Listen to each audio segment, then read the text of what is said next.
Hello, everybody. Welcome to Daily Anime Reviews, the channel where we review seasonal anime every day. We talk about their episodes. And today's episode is going to be Oshi Season 2, Episode 2. Now, this one wasn't as super impactful as the first one. Didn't get me swelly, teary-eyed as Aqua admitted to the fact that he likes Kana and that he can't really be with her and the pain that she feels with it.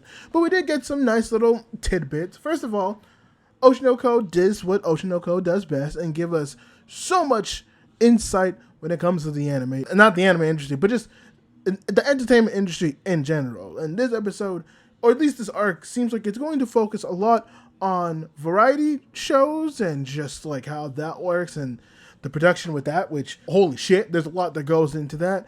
And this episode focused a lot on the job of the assistant director, and which is just another word for pack mule, if I'm being honest, if we're to take what Oshi says with grace. And to be fair, for most of the last two seasons, they've been pretty accurate with the way that they've depicted the industry so far. So if that's the case, man, I really don't want to be an assistant director. That would suck ass. Especially since they are pretty much seen as the fall guy if anything happens, hence the whole cosplay thing that happens during this episode of trying to get permission to use certain characters and then not getting those permissions and then fucking up, which I don't know. I have questions. In a situation like that, would you actually need perms? Because at the end of the day, it is cosplay. No one really gets, just like copyrighted when it comes to cosplay, but at the same time, it's also for a TV show that's doing something.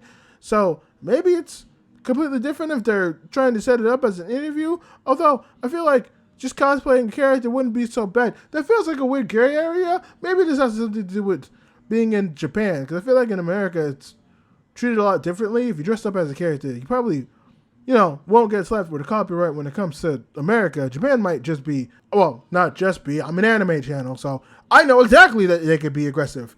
One of my videos got taken down because of a picture. Yeah, I really like Gachi Yakuza, but that still pissed me off. So yeah, maybe this also is just an insight about how Japan deals with copyright, which, again, I'm a native channel. From experience, they don't play around. So I completely understand the 80s fear when he sits there being like, oh, you don't have perms for that? Fuck, we can't use that. Holy shit. And a lot of this as well is also seeing how Ruby's been acting this new way. Now, originally I thought she was doing it for the doctor, but I guess she's also looking for her mother's murderer as well, or maybe both. Maybe she's making an assumption that both of them are potentially tied, which is, it's interesting to think about in a sense, right? Both of them potentially being tied. You find the mother, ask the guy, maybe there's some kind of connection.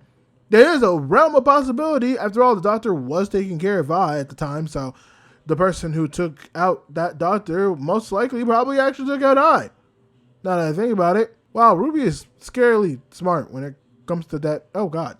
But it is also, like I said before, Ruby is being not bad, but she's being very reckless with the way she is. She does not have the same tact and patience as Aqua did, as he basically went kind of unnoticed for the most part and was a lot more secretive, whereas Ruby is kind of brute weighing her force through the entire thing, to the point where she's getting the old manager, which I wish I realized from season 1, the old manager from Strawberry Productions, I think it was, or some other production, the one that I was taking, that I was being under, asking her to just connect her with some big people, which he said, hey, that's a stupid fucking decision. Even though you seem like you're big, you're not. You're just an internet celebrity, and that has no weight in the actual industry. Which, fair. I wish someone told more other internet celebrities that was the case, and they took it just as well as Ruby. I feel like a lot of things would have been avoided if that was the case. But even though she is being a bit more reckless, that does not mean that Ruby isn't being tactful herself. And honestly, it is quite impressive with the way that she's doing it. She's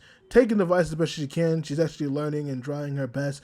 Again, she's not being coy. Anybody who knows her knows exactly what she's doing. Even her own friend mentioned that she's been acting a little bit differently, and, she can't hide it. Ruby is someone who definitely wears her emotions on her shoulders.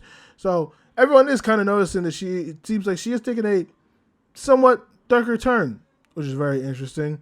Even like the AD who noticed, why the hell is this girl buttering up to me? He at least acknowledges that she is buttering up to him. For what reason? He doesn't completely know. I mean, he's misled thinking that he actually likes her. But, he is aware. So that's, I think, is going to be Ruby's downfall when it comes to that. With Ruby being so blunt and forward with everything that she's doing, someone's going to catch on and someone's going to catch her. Now, what will come of that? I have no clue, but it will be a problem, and I fear for when that problem comes.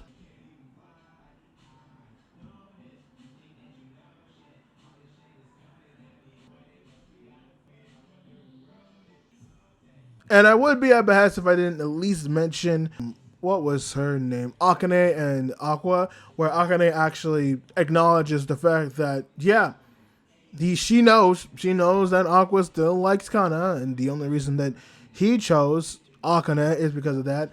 But she's in the mentality of, hey, I'm okay with lies turning into somewhat troops, which is bad. It's bad for all over. This is also going to turn ugly because everyone's just kind of accepting their roles, but no one truly wants to accept their roles. Akane knows that this is not where both of their hearts lies. Kane knows that she doesn't feel happy. And Aqua is not feeling happy. But they're trying their best. They're trying their damnedest to make everything work as a Telton. My God, is this going to end in catastrophe? Do I know how? Do I know when? Absolutely fucking not. But this is not going to end well for anybody at all.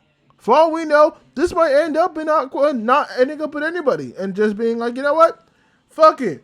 Or worst case scenario, I hope one of them does not end up perishing. Because if they do, oh my sweet baby Jesus, Aqua is going to have a new vigor that will rival that of the gods. And I'm both excited and terrified to see it.